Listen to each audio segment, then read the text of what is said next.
나사렛 말씀 묵상의 시간입니다.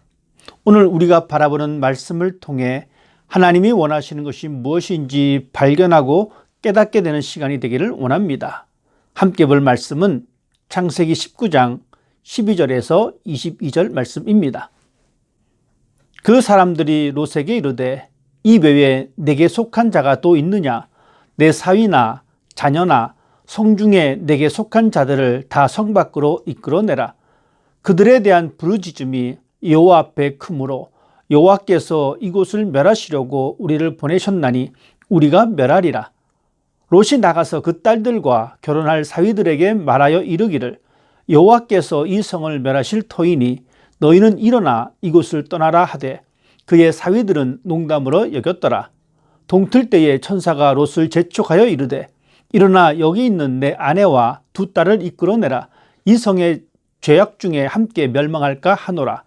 그러나 롯이 지체하매 그 사람들이 롯의 손과 그 아내의 손과 두 딸의 손을 잡아 인도하여 성 밖에 두니 여호와께서 그에게 자비를 더하심이었더라. 그 사람들이 그들을 밖으로 이끌어낸 후에 이르되 도망하여 생명을 보존하라. 돌아보거나 들에 머물지 말고 산으로 도망하여 멸망함을 면하라. 롯이 그들에게 이르되 내 주여 그리 마옵소서. 주의 종이 주께 은혜를 입었고 주께서 큰 인자를 내게 베푸사 내 생명을 구원하시오나 내가 도망하여 산에까지 갈 수 없나이다. 두렵건대 재앙을 만나 죽을까 하나이다. 보소서 저 성읍은 도망하기에 가깝고 작기도 하오니 나를 그곳으로 도망하게 하소서. 이는 작은 성읍이 아니니까 내 생명이 보존되리이다. 그가 그에게 이르되 내가 이 일에도 내 소원을 들었은즉 내가 말하는 그 성읍을 멸하지 아니하리니 그리로 속히 도망하라. 내가 거기 이르기까지는 내가 아무 일도 행할 수 없노라 하였더라. 그러므로 그 성읍 이름을 소알이라 불렀더라. 아멘. 하나님의 명령으로 하란을 떠날 때 아브라함은 그의 조카 롯과 함께 떠났습니다. 함께 생활하던 그 기간 동안 재산이 증식되었고 두 사람은 함께 공존하기가 힘들어졌습니다. 결국 롯은 아브라함을 떠나 소돔성에 정착하게 되었습니다. 롯이 바라본 소돔성은 마치 에덴 동산과 같고 애굽과 같이 화려하고 아름다운 모습으로 비춰졌습니다. 많은 사람들에게 아주 매력적인 도시였던 것 같습니다.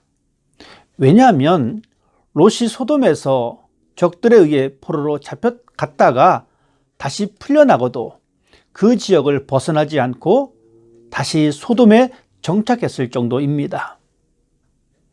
많은 것을 가졌으며 마음껏 누릴 수 있는 화려한 도시였지만 그 안에 감추어진 추하고 비인간적인 행위들과 죄악된 일들도 가득 찬 도시였습니다. 얼마나 심했던지 하나님은 그 도시를 심판하시기로 작정을 하셨습니다. 아브라함은 조카 롯을 생각하여 그 성을 용서해 줄 것을 간청했습니다.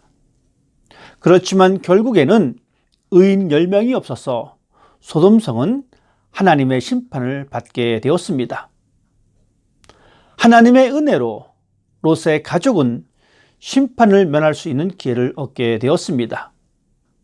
하나님께서는 천사들을 사람의 모습으로 소돔성을 찾아 롯의 집을 방문하게 하셨습니다. 그리고 그에게 속한 모든 식구들을 데리고 속히 이 성을 떠나라고 경고하였습니다. 하나님께서는 심판에 대해 그의 사랑하시는 자들을 언제나 은혜를 베풀어 주십니다. 지금 우리가 살아가는 이 시대도 마찬가지입니다. 이 세상에 죄악으로 인해 신음하며 혼탁해진 이때에 하나님은 성경 말씀을 통해 하나님의 뜻을 전달하고 있습니다. 속히 회개하고 죄악에서 돌아서기를 경고하고 계십니다. 하나님의 사람이면 하나님의 사람답게 살라고 우리를 향해 말씀하고 계십니다. 성령님을 통해 우리의 마음에 감동을 주시고 그리고 성경 말씀을 통하여 항상 하나님의 뜻대로 살라고 말씀하고 있습니다.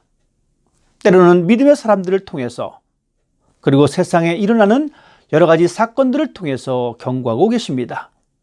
이 음성을 속히 알아차려야 합니다. 주의 천사가 급히 서두릅니다. 15절 말씀에 보면 천사가 롯을 재촉했다라고 기록하고 있습니다. 천사들은 마음이 급했습니다. 그래서 더 이상 지체할 수가 없었습니다. 빨리 아내와 딸들을 데리고 성 밖으로 나가라고 합니다. 그리고 안전한 곳으로 빨리 도망하여 생명을 보존하라고 재촉합니다. 왜냐하면 하나님의 심판의 무서움을 잘 알고 있기 때문입니다. 하나님의 명령을 전달받은 천사들은 서두를 필요가 있었습니다. 시간을 낭비한다는 것은 곧 심판의 현장에서 벗어날 수 없다는 것을 너무나 잘 알고 있기 때문입니다. 하나님의 사람들은 서두를 필요가 있습니다. 하나님의 심판을 알고 있기에 우리는 서둘러야 합니다. 하나님의 심판은 점점 우리 곁으로 다가옵니다. 그래서 그리스도인들은 세월을 아끼며 살아야 합니다. 하나님을 섬기는 일에 서둘러야 합니다. 하나님의 말씀에 순종하는 일에 지체할 수가 없습니다. 다음으로 미루는 습관들을 버려야 합니다. 하나님은 우리들을 향해 급한 마음으로 경고하고 계시다는 사실을 오늘도 기억하는 하루가 되기를 바랍니다. 그렇지만 롯과 그 가족은 신속하게 순종하지 않았습니다. 롯은 그 도시에서 많은 것을 누리고 살았습니다. 1절 말씀에 보면 롯이 성문에 앉아 있다가 천사들을 발견하는 장면이 등장합니다. 성문에 앉아 있다는 것은 그냥 시간을 때우는 행위가 아닙니다. 이 같은 행동은 크게 장사를 하는 사람이거나 그 지역의 유지들이 자신들의 신분을 드러내기 위해서 성문에 앉아 있었다고 합니다. 이런 관습에 비추어 보면 롯은 아마도 많은 것을 누리는 사람이었음을 짐작할 수가 있습니다. 롯은 이미 소돔이라고 하는 이 도시에 익숙해졌는지도 모릅니다. 이미 많은 것을 누리고 살아갑니다. 그것들을 포기하는 것이 쉽지 않습니다. 그래서 그는 서두를 이유가 없었습니다. 하나님의 심판의 심각성을 알아차리지도 못했습니다. 그래서 그들은 지체했습니다. 이런 모습이 연약한 우리의 모습이기도 합니다. 우리 역시 하나님의 말씀에 즉각적인 순종의 모습을 보이지 못할 때가 많이 있습니다.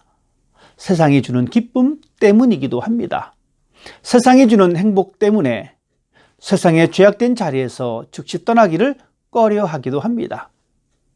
생명을 살리는 복음을 들었지만 여전히 그 말씀에 신속하게 순종하지 않습니다.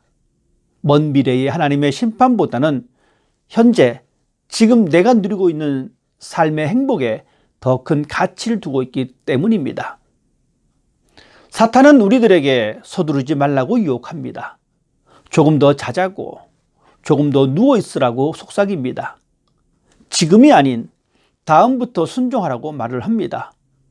오늘이 아닌 내일부터 시작해도 늦지 않다고 속삭이고 있습니다. 죄의 길을 걸어가는 사람들은 하나님의 경고의 말씀에도 불구하고 서두르지 않습니다.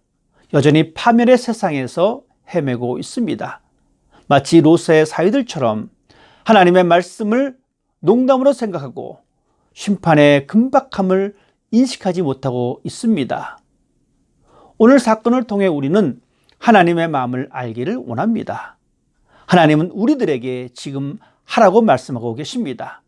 지체하지 말라고 하십니다. 그렇지만 사탄은 지금 하지 않아도 된다고 말합니다. 천천히 해도 괜찮다고 속삭입니다. 급할 것이 없다고 유혹하고 있습니다. 여러분의 선택은 무엇입니까? 오늘도 현명한 선택으로 승리하는 하루가 되기를 주님의 이름으로 축복합니다. 기도하겠습니다. 하나님, 우리들에게 주의 말씀을 듣게 하심을 감사합니다. 우리에게 말씀하시는 것들 신중하게 받아들이고 지체 없이 순종하는 삶이 되게 하여 주옵소서. 내 손에 가득 잡은 것을 놓지 않는 욕심을 내려놓게 하시고 떠나야 할 자리를 속히 떠날 수 있는 용기를 가지고 살아가는 오늘 하루가 되기를 원합니다. 사탄이 우리에게 나중에 하라고 유혹하는 속삭임을 거부하고 복음 앞에 나를 재촉하시는 하나님의 말씀을 따라 결단하는 복된 하루가 되게 하여 주시옵소서. 구원자 되시는 예수 그리스도 이름으로 기도드립니다. 아멘.